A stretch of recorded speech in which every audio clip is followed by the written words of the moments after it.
set? Yes, sir. Good morning. As we always do on these cases where we have police-involved shootings, we like to do a follow-up with you the next day and get you any additional information that we have. And I'll be quite honest with you, we gave you most everything we had yesterday. I don't have an awful lot new. Under Sheriff Mackesy spent quite a long time with the media yesterday. So just as a way of recap, yesterday afternoon, just after noon, a homeowner called the police, called 911.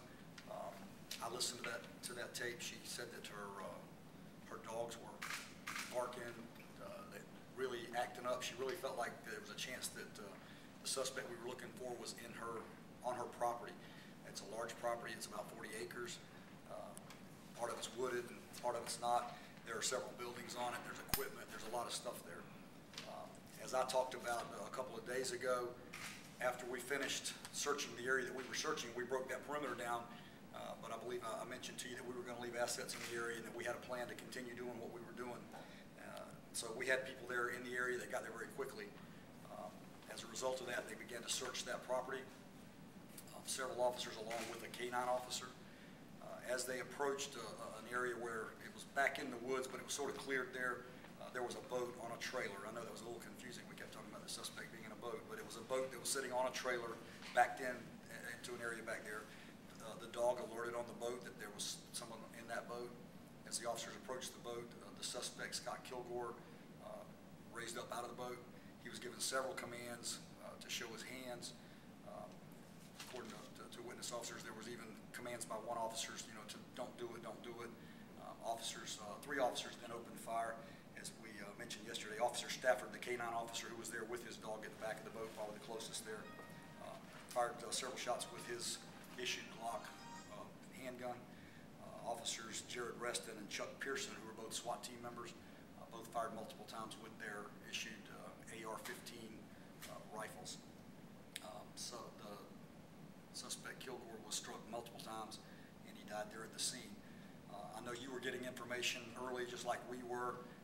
We knew that we had an encounter there, but quite honestly, as soon as that happened, the suspect was able to get back he was in the boat and he moved under the bow of the boat. Best I can tell you, it's not a very big boat, but it's got an enclosed bow, and he was able to get up underneath that. So they backed up out of the way, which is what they should do, and secured the area until we got a little more help in there.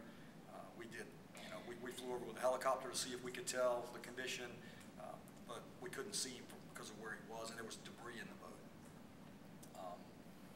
So once we got enough people there, we got the right equipment there, they were able to drive up to the boat in one of our armored vehicles and actually get a better look and then get into the boat and determine at that time that the suspect was dead in the boat.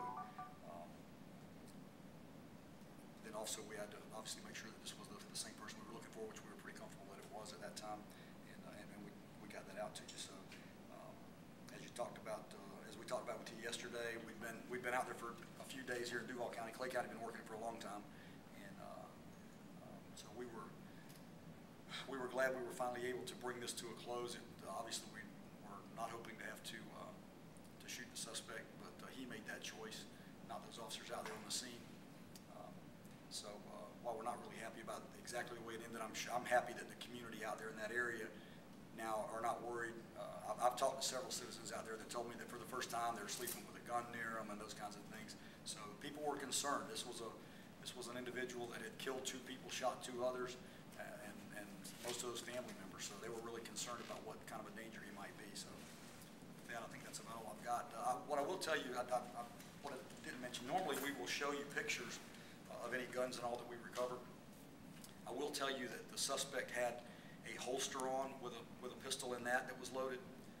In the bow of the boat was also a shotgun and a rifle.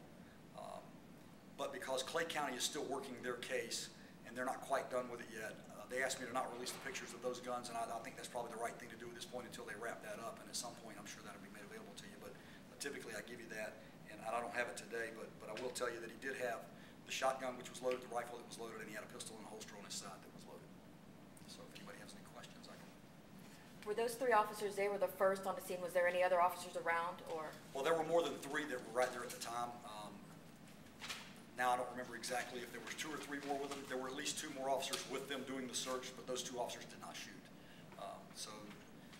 But there was a large enough contingent there, and in fact, we had enough officers around there that they, when they got the call about this person back there maybe being in that area, they had enough officers that they were able to put a few on the perimeter and then go in and search. So, you know, they had a plan and they went in there and executed the plan.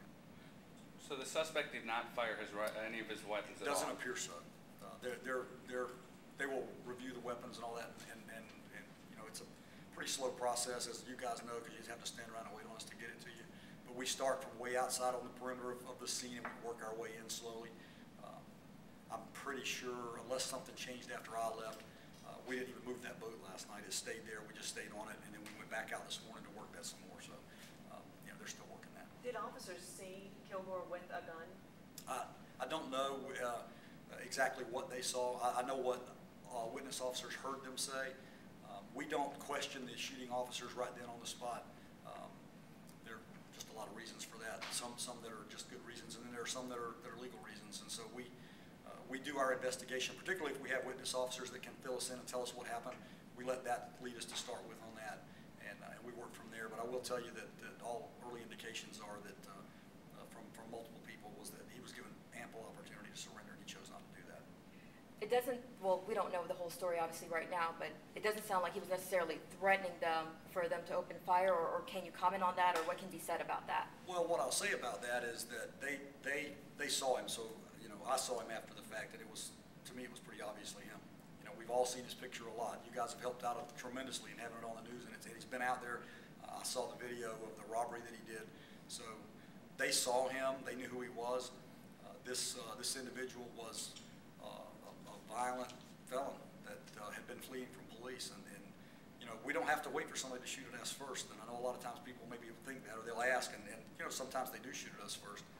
But this individual was dangerous. He was not complying with those officers. He was trying to get himself probably back into a position where, you know, they couldn't tell what he was doing, and we don't expect them to get shot before they defend themselves. Do we know how many times shots were fired at this point? There were a lot. Well, I say a lot. There were 3 officers shooting, so they all shot multiple shots. Preliminarily, I'll tell you, it looks like Officer Stafford fired about 13 times, Officer Reston 6, and Officer Pearson 9. So, you know, this went on for, and that can happen in a matter of a few seconds. I don't know if any of you have had any experience with a firearm, but with semi-automatic firearms, that doesn't take very long. You know, as it was mentioned yesterday, and I saw it reported that Officer Reston has been involved in a shooting before, and there seemed to be some interest about that, and I saw some reports on that. And while it's probably a little unusual for somebody within a couple of years to be involved in another incident like this, what I will say about that is number one, Jared Reston's a member of the SWAT team, so his assignment put him in that area.